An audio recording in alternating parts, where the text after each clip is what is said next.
नमस्कार दोस्तों। उज्जवल जी हमारे साथ आज शाम को फिर से जुड़े हैं और हमने दिन में बात की और एक इंटरेस्टिंग विषय हमें इसलिए इंटरेस्टिंग लगा क्योंकि हर समय में 2 तरह की विचारधाराएँ होती हैं, कोई एक तरह से सोचता है, कोई दूसरी तरह से सोचता है। कई बार वो विचारधाराएँ साथ में चलती है, कभी वो टकराती हैं। तो आज जैसे कि आप थंबनेल पे भी देख रहे होंगे और यहाँ भी देख रहे हैं, सोहम शाह वर्सेस करण जौहर। तो सोहम शाह हम्म, को तो सब तुम्बाड़ के लिए जानते हैं और करण जौहर जौहर बहुत बड़े बड़े प्रोड्यूसर हैं। तो इन दोनों ने क्या बातें कही है, इसको लेके हम्म। आज हम उज्जवल जी से बात करेंगे। उज्जवल जी आपका बहुत-बहुत स्वागत है। बहुत बहुत शुक्रिया रवि जी, आपके प्लेटफॉर्म पे शाम को आकर बात करना मुझे हमेशा अच्छा लगता है। Thank you. और दर्शक भी इंतज़ार करते हैं, मुझे लगता है अब जिस तरह से धीरे-धीरे जुड़ते हैं, जी तो ये जी। समय है। तो मैं वही जैसे हम लोग क्योंकि खबरें देखते रहते हैं, तो आज दिन में जब हम्म बैठा था तो मुझे 2 स्टेटमेंट दिखे और हम्म दोनों ही बहुत महत्वपूर्ण लोग हैं फ़िल्म इंडस्ट्री के हमारे। सोहम हम्म शाह जिन्होंने तुम्बाड़ बनाई थी, उनकी पहचान जो है इस फ़िल्म के लिए हम्म है और जब वो रिलीज़ हुई पिछले साल, री-रिलीज़ हुई, तो हम्म उसको पिछले साल सबसे ज़्यादा पैसा कमाने वाली री-रिलीज़ के रूप में अब वो हम्म, फ़िल्म रही और लोगों ने कहा कि भई इस फ़िल्म के साथ तो अन्याय हो गया, इसको तो ऑस्कर तक जाना चाहिए था। हाँ। और सोहम शाह की अब फ़िल्म आने जा रही है क्रेज़ी। तो वो उसके ट्रेलर लॉन्च पर मुंबई में थे और बोल रहे थे। तो हम्म उन्होंने एक बात कही और दूसरी करण जौहर ने एक इंटरव्यू में एक बात कही, तो दोनों को मैं हम्म, पहले सामने रखता हूँ। जी। बात दरअसल फ़िल्म प्रोडक्शन से जुड़ी है और फ़िल्म मेकिंग का जो कल्चर है उससे जुड़ी है।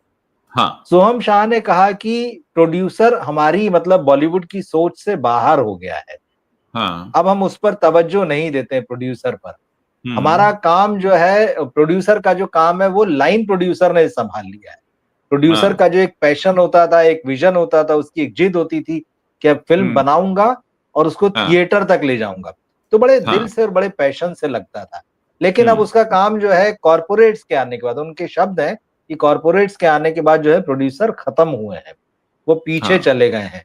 क्योंकि हम्म कॉर्पोरेट्स ने फ़िल्में बनाने की कमान सँभाल ली और यहाँ पर कोई एक चेहरा तो होता नहीं है। कंपनी का हाँ मालिक भले ही कोई होता है, लेकिन फ़िल्म बनाने का काम जो है वो लाइन प्रोड्यूसर को दे दिया जाता है। और लाइन प्रोड्यूसर क्या करता है? उसका ना हाँ। उस कहानी में कोई मतलब उसके प्रति कमिटमेंट होता है, ना कोई हम्म विज़न होता है। वो तो सिर्फ़ फ़िल्म बनाने के लिए जो ज़रूरी सामान है वो इकट्ठा करके एक जगह हाँ पर ले आता है और वो पूरे बजट को लाइन बाय लाइन चेक करता रहता है भाई बजट ओवर ना हो जाए। हालाँकि इसके बाद भी बहुत सारी फ़िल्में ओवर बजट हो जाती। तो वो पैशन जो है वो मेकिंग में खत्म हो जाता है और हमको उसका नतीजा जो है बॉक्स ऑफिस पर देखने मिलता है। खराब फ़िल्म बनती है, कमज़ोर फ़िल्म बनती है, बड़े-बड़े सितारे होते हैं, फ़िल्में डूब जाती हैं। दूसरी तरफ करण जौहर का कहना उन्होंने अपने इंटरव्यू में कहा है कि ये जो समय है ये प्रोड्यूसर्स का है, ये जो समय है ये कॉर्पोरेट्स का है। उन्होंने हम्म कहा ये समय जो है स्टार्स का और डायरेक्टर्स का नहीं है। जबकि मूल हम्म रूप से तो यही माना जाता है कि director captain of the ship है और उसके विज़न या उसकी इमेज को लेकर स्टार या एक्टर आगे चलता है। अब सोहम शाह और करण जौहर दोनों के स्टेटमेंट एक दूसरे के अगेंस्ट क्लैश करते हुए दिखाई देते हैं। आप कैसे देखते हैं इस स्थिति को? आपको क्या लगता है कि आज की क्या स्थिति है बॉलीवुड की? मुझे लगता है दोनों शब्दों के फेर में भटक गए हैं और जी। इसका जो मूल तत्व है वो नहीं बोल रहे हैं। मूल तत्व किसी भी कला का पैशन को लेकर होता है। अगर मैं डांसर हूं तो मैं पैशन के साथ डांस करूंगा, पैशन के साथ म्यूजिक बनाऊंगा, पैशन के साथ सिनेमा बनाऊंगा। वो पैशन मिसिंग है और वो पैशन का मिसिंग होना ही इस बात को बताता है कि आज करण जौहर अपनी बनाने वाली कंपनी का आधा हिस्सा कहीं बेच रहे हैं। जो लोग फिल्मों से पैसा कमा रहे हैं उसे रियल एस्टेट में लगा रहे हैं। जो लोग फिल्मों से पैसा कमा रहे हैं वो उन्हें अलग अलग बिजनेस में लगा रहे हैं, क्योंकि वो जानते हैं वो आउट ऑफ पैशन ये फिल्म्स नहीं बना रहे हैं। ये फिल्म बिजनेस में आउट ऑफ पैशन नहीं है। आप प्रोड्यूसर का ज़माना है कह दें, प्रोड्यूसर का ज़माना नहीं है कह दें, लेकिन एक बात जो अंडरलाइन करने वाली है वो ये है कि इस समय कोई भी पैशन के साथ फ़िल्में नहीं बना रहा है।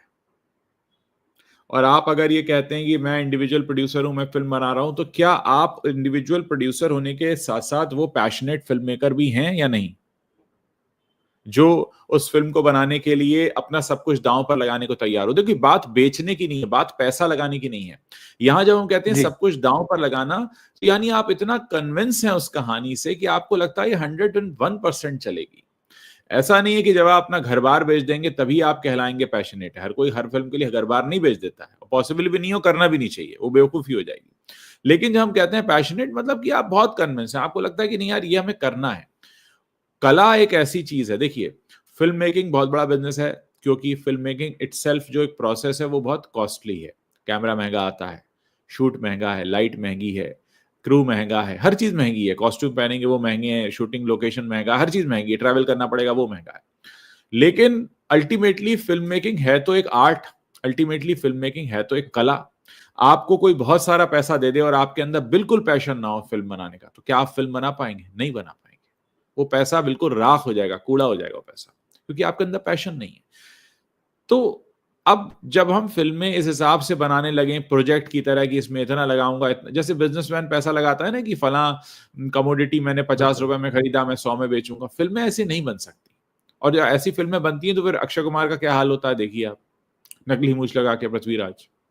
तो जब नकली मूछ लगा के पृथ्वीराज ये एग्जाम्पल इसलिए है कि बेमन से काम कर रहे हैं आप, सिर्फ एक कहते हैं ना बस जा रहे हैं, उसको बस जा रहे हैं और आ रहे हैं, उसमें आत्मा नहीं दे रहे हैं, बस जाते हैं सुबह सेट पर, आप सुबह उठ के पहुंच तो जाते हैं वहां पर और रात को आ भी जाते हैं, लेकिन आपने उसमें लगाया क्या? कुछ नहीं।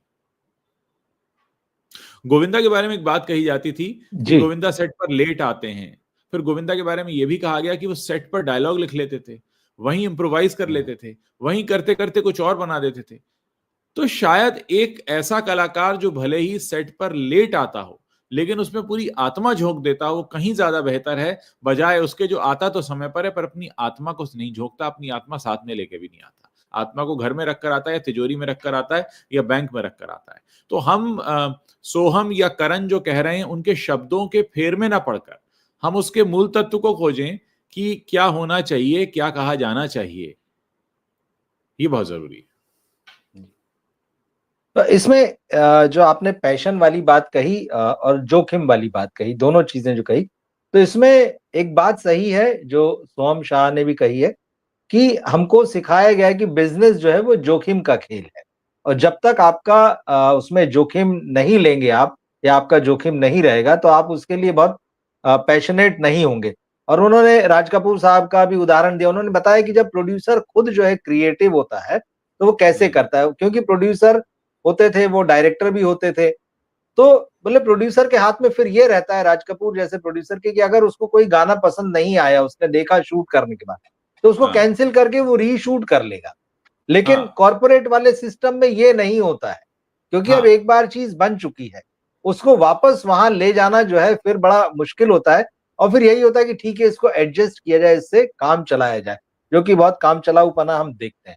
तो ये एक बात उन्होंने महत्वपूर्ण कही। और दूसरी एक और चीज कही, जैसे आपने अक्षय कुमार या बाकी दूसरे कलाकारों की हम उदाहरण देखते हैं, हाँ, हाँ, हाँ, कॉर्पोरेट के आने के साथ में एक बड़ा नुकसान ये हुआ हम्म, कि जैसे एक डायरेक्टर की फिल्म चल गई तो पहले वो प्रोड्यूसर के लिए फिल्म बना रहा था, लेकिन जैसे ही वो कॉर्पोरेट के लिए फिल्म बनाने लगा और उसकी एक फिल्म चल गई, तो कॉर्पोरेट ने उसको 3 फिल्मों का अनुबंध दे दिया या 4 फिल्मों का, और फिर वो धीरे से हम देखते हैं कि डायरेक्टर खुद ही प्रोड्यूसर बन जा रहा है।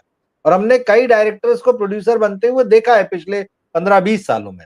और न केवल प्रोड्यूसर डायरेक्टर, बल्कि एक्टर्स भी देखिए, सब होते होते धीरे धीरे जो है सारे के सारे प्रोड्यूसर बन गए। जितने बड़े नाम आप ले लें, शाहरुख है, आमिर है, सलमान है, अक्षय है, अजय देवगन है, मतलब जिस भी नाम को। और आज तो स्थिति ये है कि राजकुमार राव भी प्रोड्यूसर बनकर आ रहे हैं, कृति सेनन पिछले दिनों प्रोड्यूसर बनकर, मतलब अगर आपकी 2-4 फिल्में भी चली हैं और आपने 8-10 साल गुजार लिए हैं, भले ही मतलब आपने बहुत बड़ा स्टारडम नहीं छुआ, आप प्रोड्यूसर बन जाते हैं। तो कॉर्पोरेट्स ने जो है इनका ध्यान जो है उस कला की तरफ से, उस पैशन की तरफ से हटाकर सीधे पैसा कमाने वाली या पैसा छापने वाली मशीन या साधन जो है उस तरफ मोड़ दिया है कि ठीक है आप ये कर रहे हो तो ठीक है, असली काम तो पैसा बनाना है, आप पैसा बनाइए, आप फिल्म बनाइए। तो स्वाभाविक है कि इनका अपने स्किल से, अपने क्राफ्ट से, कहानी कहने से ध्यान हट गया और सारे के सारे फिर जो है वो पैसा बनाने की तरफ मुड़ जाते हैं। तो ये नुकसान तो हुआ है पिछले समय। मुझे दुख है रवि जी कि हमारे देश के इस वक्त के सबसे बड़े सुपरस्टार माने जाने वाले शाहरुख खान का वो स्टेटमेंट कि मुझे मुंबई में बड़ा घर चाहिए था इसलिए मैं शादी में नाचने लगा, ये हमारे युवाओं को बड़ा गलत संदेश देता है। और जब उनका मन्नत बंगलो बन गया बांद्रा बैंड स्टैंड पे, उसके बाद उनका गुटके के ब्रांड को प्रमोट करना, ये बड़ा गलत संदेश देता है। ये बात मैं यहाँ पर क्यों कह रहा हूँ, उसके पीछे एक बहुत बड़ी वजह है। जब हम अपनी इंडस्ट्री में ऐसी मिसालें देखने लगते हैं जो सो कॉल्ड बड़े नाम हैं और फिर भी अपने पैशन को ताक पर रखकर, अब तो मुझे समझना पड़ेगा कि क्या शाहरुख खान वाकई पैशनेट हैं फिल्म के लिए, क्योंकि पैशनेट हैं वो पैसा कमाने के लिए तो दिखता है, पर फिल्म के लिए पैशनेट हैं ये अब कहूं या नहीं कहूं मुझे नहीं पता, कहीं मैं गलत भी हो सकता हूं अगर मैं कहूंगा तो अब जब हमारे आसपास ऐसे उदाहरण मिलने लगते हैं, एट द सेम टाइम मैं क्रिकेट का एक उदाहरण दूंगा, सचिन तेंदुलकर, जिनके लिए हम कह सकते हैं कि वो क्रिकेट के लिए पैशनेट है। पैसा सचिन तेंदुलकर ने भी बहुत कमाया, बहुत से ब्रांड एंडोर्स किए, आज भी वो बहुत भारी भरकम फीस के साथ कहीं जाते हैं, वो एक अलग बात है, लेकिन वो फीस के लिए नहीं जाते हैं, वो क्रिकेट के लिए रहे हैं, इसीलिए उन्हें क्रिकेट का भगवान कहा गया। क्या हम आज इंडस्ट्री में कोई फिल्म, बॉलीवुड फिल्म इंडस्ट्री का कोई गॉड ढूंढ सकते हैं? हम नहीं ढूंढ पाएंगे। हम वो पदवी ना शाहरुख खान को दे सकते हैं, ना अमिताभ बच्चन को दे सकते हैं, हम किसी को नहीं दे सकते, क्योंकि अमिताभ बच्चन भी अब पैसे के लिए काम कर रहे हैं और शाहरुख खान तो कहते आए हैं कि मैं पैसे के लिए काम कर रहा हूं। तो हमारी फिल्म इंडस्ट्री में है कौन जो पैशन के लिए सिनेमा बना रहा है? मुझे कोई नाम बताइए आप, मैं ढूंढ रहा हूं वो नाम। शायद किसी हद तक हम आमिर खान को कह सकते थे, लेकिन आमिर खान ने भी जब चैंपियंस का रीमेक बनाने की घोषणा की तो मुझे लगा ये भी अभी उसी रूट पर है, ये अभी लाल सिंह चड्ढा से सबक नहीं सीख पाए हैं। तो दर्द देखिए यहां पर है, इस गूढ़ बात पे मैं इसलिए लेकर आया हूं कि हैं कहां वो लोग, कौन कर रहा है काम, कौन कर रहा है? कोई नहीं कर रहा है। बात सही है कि फिल्म मेकिंग एक महंगा बिजनेस है, इसमें कोई दो राय नहीं है। लेकिन बात सही है कि ये भी सही है कि फिल्म मेकिंग से फोकस हट चुका है, मनी मेकिंग की तरफ जो है वो पूरा फोकस चला गया है। और अब सबका सबका टारगेट एक ही है कि न केवल सिनेमा से पैसा कमाया जाए, बल्कि सिनेमा के माध्यम से जो शोहरत आती है उसको भी भुनाकर उससे पैसा कमाए। तो लक्ष्य एक ही हो चुका है। अब हम अगर ये मान लें कि हमारे देश में आने वाला जो अभिनेता है, अब अगली नई नस्ल पीढ़ी जी, क्या वो सलमान खान से सीखे? नहीं, क्योंकि सलमान खान को तो बहुत से लोग अभिनेता ही नहीं मानते हैं, मैं भी नहीं मानता हूं। आमिर खान से सीखे? बहुत हद तक नहीं कहा जा सकता। शाहरुख खान से सीखे? नहीं कहा जा सकता। अमिताभ बच्चन की सेकेंड इनिंग से सीखे? नहीं कहा जा सकता। तो ये सारे के सारे जब पैसे के पीछे भाग रहे हैं, जब अमिताभ बच्चन के बारे में अखबार में खबर ये छपने लगे कि इस हफ्ते या इस महीने या इस साल वो सबसे ज्यादा रियल एस्टेट खरीदने वाले शख्स बन गए हैं, तो फिर हमें शक होता है कि अमिताभ बच्चन रियल एस्टेट के लिए सिनेमा कर रहे थे, जुहू में बंगले के लिए सिनेमा कर रहे थे, शाहरुख खान बांद्रा में बंगले के लिए सिनेमा कर रहे थे, या ये लोग वाकई पैशनेट हैं। अब यहां पर आप कहेंगे कि भाई वो अपने कमाए पैसे का कुछ भी करें, आपको क्या मतलब?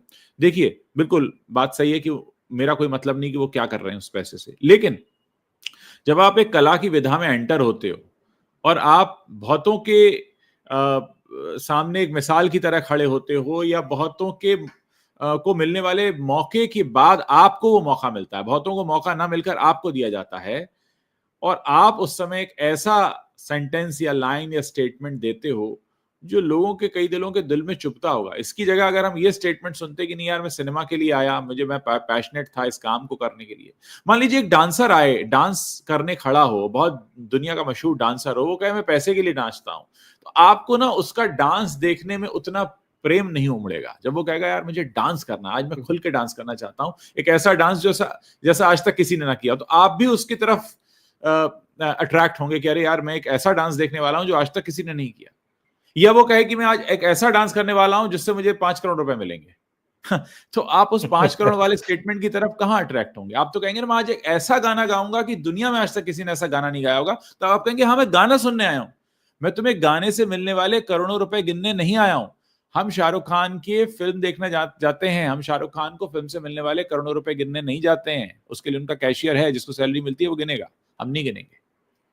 मजबूरी में आप भी रवि जी ये करते हैं और मैं भी करता हूं कई बार, लेकिन हम क्योंकि मंच पर बात कर रहे हैं, हमें बड़ी मजबूरी में बताना पड़ता है कि फला फिल्म ने इतने करोड़ कमाए। मैं यकीन के साथ कह रहा हूं, मुझे उस वीडियो को करने में कोई इंटरेस्ट नहीं होता, कोई इंटरेस्ट नहीं होता कि किस फिल्म ने 100 करोड़ कमाए, किसने 200 करोड़ कमाए। इसमें क्या इंटरेस्ट होगा आप बताइए? दूसरे को मिलने वाले पैसे को अगर मैं गिन रहा हूं, बता रहा हूं, हाँ मैं तब बताऊंगा कि फला फिल्म में कुछ ऐसा था जिसने मुझे अंदर तक झकझोर दिया, जिसने मुझे हिला दिया। जैसे हमने छावा पर जब बात की तो हमने कहा कि भाई छावा तो बड़ी अच्छी फिल्म है, लेकिन उसमें 3 कमियां हैं, ये कैरेक्टर के बारे में ये बातें नहीं बताई गई हैं। अब लोग आ रहे हैं साहब, उन्होंने 116 करोड़ कमा लिया 3 दिन में, 180, वो चाहे 1000 करोड़ कमा ले, वो कमी के साथ फिल्म खड़ी रहेगी। मैं अभी भी कहूंगा कि छावा में 3 बहुत बड़ी कमियां हैं। तो मैं घूम फिर के वहीं आ रहा हूं कि अब हम क्या कहें, किस चीज को पकड़कर खड़े हों। सोहम ने जो कहा उसे सही मान लें, करण जौहर ने कहा उसे सही मान लें, या हम कहें कि दोनों ही भटके हुए हैं, क्योंकि मूल तत्व, मूल आत्मा तो है ही नहीं, तो बस शब्दों के फेर में।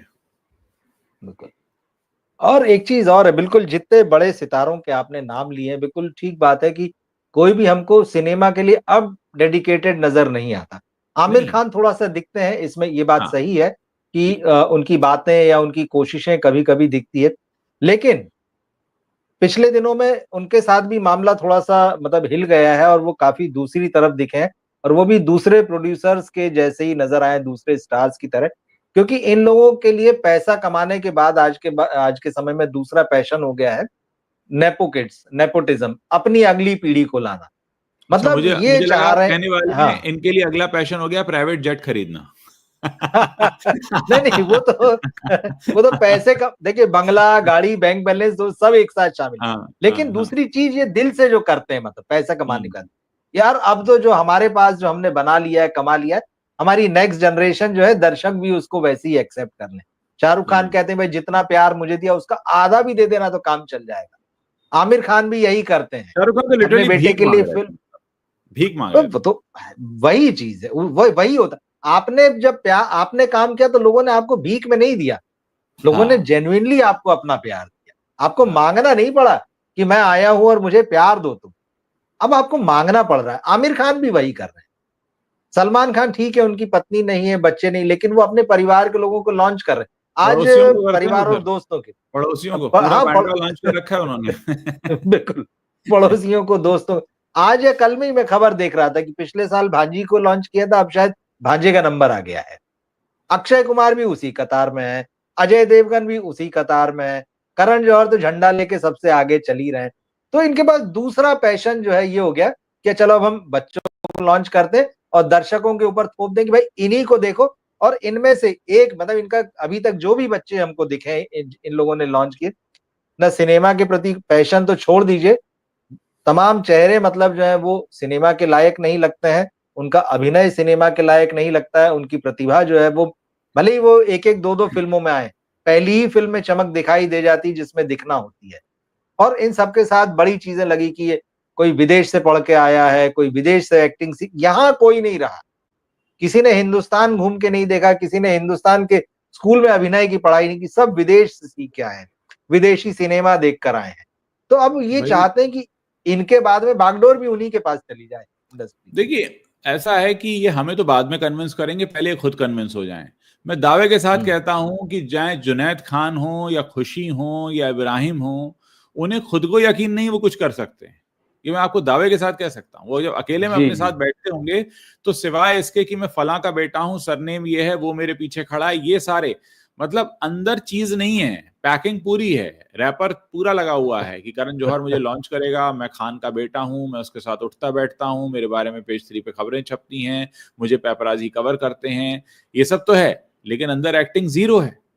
तो अब वो खुद ही कन्विंस नहीं है, और वो इन्हीं चीजों के सहारे, अनन्या पांडे को देख लीजिए कहां तक पहुंची है, जानवी कपूर को देख लीजिए कहां तक पहुंची है, अर्जुन कपूर आज तक नहीं पहुंच पाए हैं, वरुण धवन आज भी इंतजार कर रहे हैं।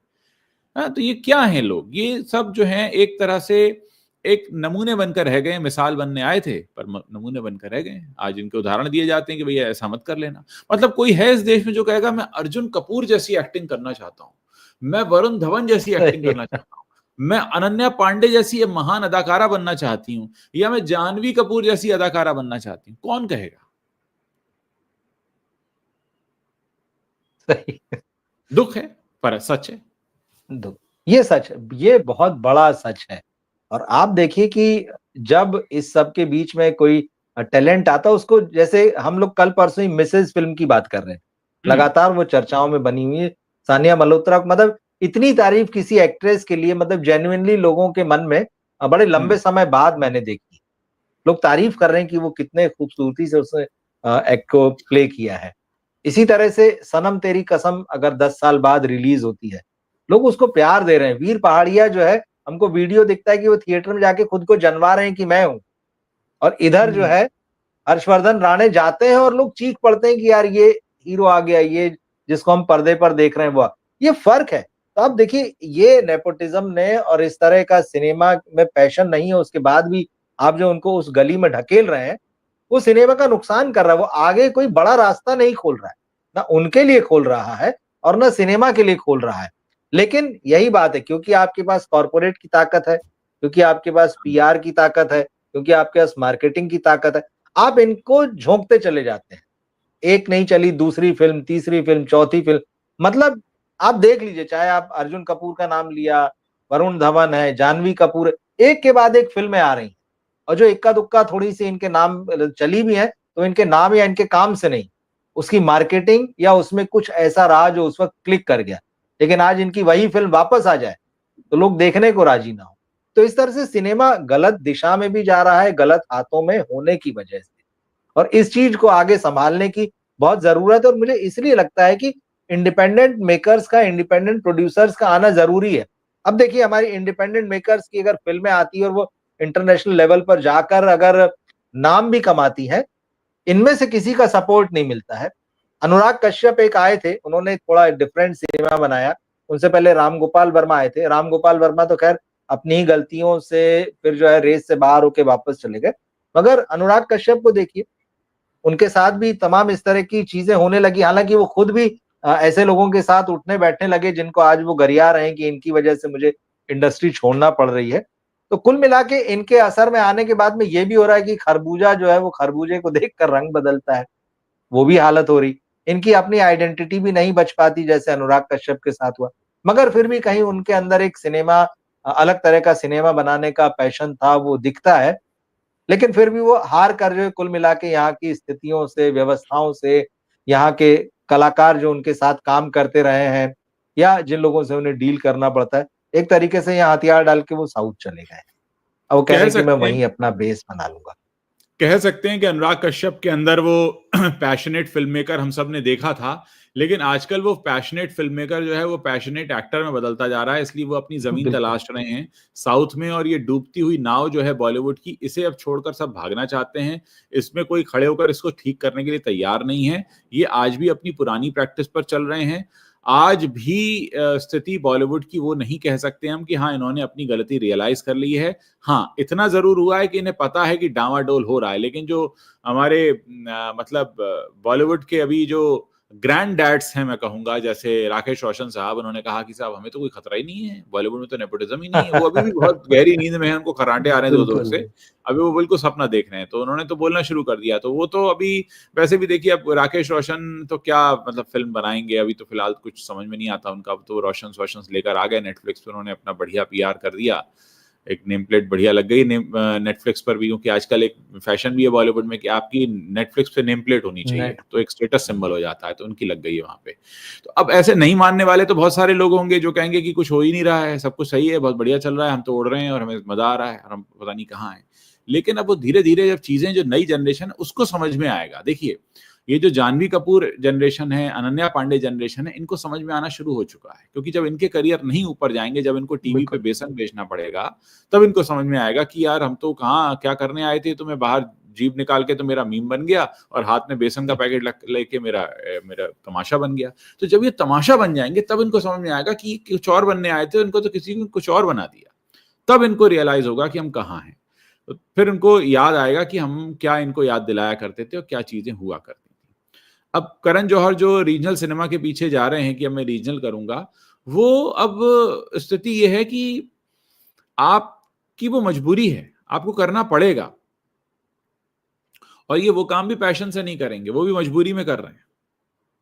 जैसे कल हम अपने प्लेटफॉर्म पे चर्चा कर रहे थे कि बहुत सारे जर्नलिस्ट जो आते हैं फिल्म इंडस्ट्री को कवर करने, वो इसलिए आते हैं ताकि उन्हें फिल्में बनाने का मौका मिल जाए या किसी फिल्म स्टार से उनकी दोस्ती हो जाए और उसके लिए वो काम करने बिल्कुल। लगे।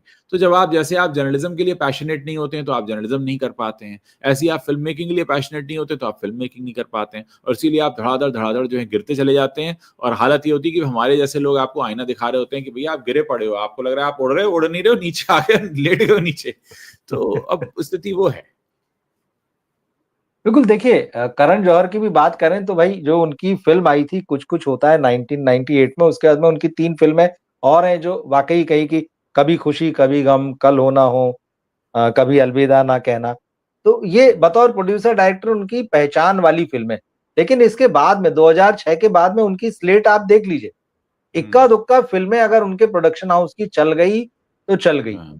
वरना वो कतार से फ़िल्में बना रहे हैं कॉर्पोरेट होने के नाम पे और लगातार एक के बाद एक नए बच्चों को और फ़िल्म इंडस्ट्री के बच्चों को लॉन्च कर रहे हैं, नहीं चल रहा है। फिर वो धर्मेटिक बनाते हैं, जैसा आपने कहा कि सबको नेम प्लेट चाहिए नेटफ्लिक्स वाली, अमेज़न वाली, इस तरह के प्लेटफ़ॉर्म्स की, वो बनाते हैं, वहाँ भी अभी तक उनका कुछ क्लिक नहीं कर रहा है। पर इसके बावजूद उनका कहना है कि भाई ये प्रोड्यूसर्स का ज़माना है, ये टाइम जो है वो प्रोड्यूसर्स का है। ये टाइम जो है कॉर्पोरेट्स का है, कॉर्पोरेट्स की वजह से प्रोड्यूसर का है। मतलब मुझे ऐसा लगता है कि भले ही वो कह रहे हों कि अब हम जो है टैलेंट ढूँढने के लिए जो है भारत के दूसरे शहरों में जाएँगे, मुंबई से बाहर निकलेंगे और सीधे लंदन, न्यूयॉर्क की उड़ान की बजाय जो कभी हैदराबाद चले जाएँगे, कभी दिल्ली चले जाएँगे, कभी चंडीगढ़ चले जाएँगे, निकलेंगे। लेकिन ये जो स्टेटमेंट है उनका, वो ये बता रहा है कि वो सिर्फ़ दिखावे के लिए हो सकता है। मूल सोच उनकी अभी भी वही है कि कॉर्पोरेट है हम, पैसा है हमारे पास और हम जो चाहेंगे वो बनाते रहेंगे और जिनको चाहेंगे उनको थोपते रहेंगे। तो बहुत संभावना तो नहीं दिखती है इससे कि पिछले दिनों उन्होंने जगह जो कहा है कि हम कुछ बदलने की कोशिश कर रहे हैं। ये बात बता रही है कि उनकी साइकी में ये बात फिट है कि कॉर्पोरेट ही सिनेमा है, प्रोड्यूसर ही सिनेमा है, डायरेक्टर कुछ नहीं है। आप सोचिए जब उनकी नज़र में डायरेक्टर कुछ नहीं है या सेकेंडरी है, तो राइटर की स्थिति कहाँ होगी, जिसकी राइटिंग को आप सिनेमा का बैकबोन कहते हैं। घोषित रूप से अगर आप बेशर्म हो जाएँ तो फिर आपको गिरने से कोई नहीं बचा सकता और इस समय स्थिति यही है ज़्यादातर फ़िल्म मेकर्स की बॉलीवुड में कि वो घोषित रूप से बेशर्म हो चुके हैं, वो कुछ मानने को ही तैयार नहीं है। अब गिरा हुआ आदमी ये कहे कि नहीं मैं तो बैठ गया था, गिरा नहीं हूँ, तो आप उसको कहाँ तक ये रियलाइज़ कराएँगे? तो स्थिति ये है उनकी और टाइम ये इसका टाइम, उसका टाइम इनके हाथ से घड़ी उतर चुकी है असल में। अब इनके हाथ में सही घड़ी नहीं है, अब ये बिना टाइम के चल रहे हैं, कहाँ जाएँगे, कहाँ पहुँचेंगे, इनका क्या होगा? ये डाल से टूटा हुआ पत्ता है जो कहाँ हवा के झोंके के साथ कहाँ जाके किधर जाएगा, क्योंकि इन्होंने अपनी रूट्स छोड़ दी हैं और बहुत पहले छोड़ दी थी। जब इन्होंने एनआरआई के लिए सिनेमा बनाना शुरू किया था, ये तभी अपनी रूट्स छोड़ आए थे और इन्हें पता नहीं था कि एक दिन ये आएगा कि ना तो इनकी रूट्स रहेंगी और ना इनको कोई कहीं और ठहराव मिलेगा। आज स्थिति ये है कि आज ये अपनी ज़मीन खुद तलाश रहे हैं। आज आप इनसे पूछिए आप कहाँ हैं, तो इन्हें नीचे देखना पड़ेगा मैं कहाँ हूँ। इनको पता नहीं है कहाँ है। और एक जिस इंटरव्यू की मैं बात कर रहा हूँ सब लोग देख सकते हैं यूट्यूब पर भी है, उसे हुँ, लेकर खबरें भी बनी है। करण जौहर की भाषा थोड़ी-सी बदल गई है, मैंने इसमें नोट किया है। अच्छा। इसमें इंटरव्यू में एक स्टेटमेंट उनका ये है मतलब कि भाव मतलब मैं बता रहा हूँ, कि उन्होंने हाँ, कहा कि हाँ। बहुत सारे लोग जो हैं बॉलीवुड में जो है एक अलग ही दुनिया में रहते हैं, जिसको हम लोग कहते हैं कि वो अपनी बबल में रह रहे हैं। तो एक अलग हुँ, इल्यूज़न में या अपनी दुनिया में वो लोग रह रहे हैं। तो यहाँ हाँ। करण जौहर ने कहा कि हमारे पास ऐसा कोई वैक्सीन नहीं है जो कि लगाया जा सके और इनको उस दुनिया से उबारा जा सके। तो मुझे लगा कि पूनावाला देखिए ने इनकी वैक्सीन भाषा लगा दी कैसे इनको? बिल्कुल, बिल्कुल। तो मुझे लगा कि देखिए अब क्या हाल आ गया है। ये कोई तो ज़रूर अब ये वैक्सीन ना बेचने लगे करण जौहर। वैक्सीन वाली भाषा बोलने हाथ लगे में, हैं। तो ये मुझे लीजिए वैक्सीन। हाँ, हाँ, हो सकता है वैक्सीन टाइटल से कोई फ़िल्म बनाए, कोई भरोसा नहीं भाई, अभी बनी रजिस्टर तो थी करा वो, लिया हो। बनी तो थी। हाँ, दूसरे अभी महोदय ने एक बनाई बनी थी। बिल्कुल, वो महोदय बिल्कुल। जो कश्मीर फाइल्स बना चुके हैं उन्होंने बनाई थी। बिल्कुल, बिल्कुल, ठीक चीज़ है। तो ये है तो बात सही है कि बात प्रोड्यूसर की नहीं है, बात डायरेक्टर की नहीं है, बात राइटर या एक्टर की नहीं है। कुल मिला के बात जो है पैशन की है। सिनेमा का एक बहुत ज़रूरी एलिमेंट है पैसा, उसके बिना सिनेमा नहीं बन सकता। लेकिन इन लोगों की बातों में ये जो निकल कर आता है कि सिर्फ़ पैसे से ही सिनेमा बन सकता है, ये पूरी तरह से गलत है। मुझे लगता है उज्ज्वल जी आपने बहुत बढ़िया तरीके से इस मामले में इस इंडस्ट्री को आज आईना दिखाया है और जी। अगर आप कुछ लास्ट वर्ड्स कहना चाहें आपकी बातें बहुत इंटरेस्टिंग थी, मुझे लगता है दर्शकों को मज़ा आया होगा।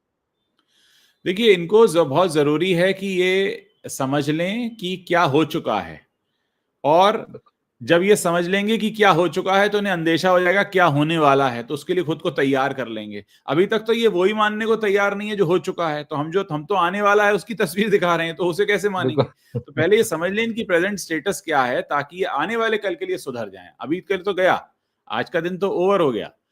इनका जो बिल्कुल, अभी प्रेजेंट स्टेटस है वो तो चला गया, वहां ये पहुंच चुके हैं अब वो दही जो है वो दूध नहीं बनता ना, लेकिन आगे इनका क्या होने वाला है तो इनकी लस्सी बनेगी या छाछ बनेगी, तो उसकी तैयारी पहले से कर लें तो वो बेहतर हो। चलिए उज्ज्वल जी, आपका बहुत-बहुत धन्यवाद, और शाम को वाक़ई मज़ा आता है ये बात करके, और आप जी, बहुत-बहुत धन्यवाद, और रात को फिर हम जुड़ते हैं आपके जी, प्लेटफ़ॉर्म पर और नए विषय के साथ बात करते हैं। जी, थैंक यू। Thank you.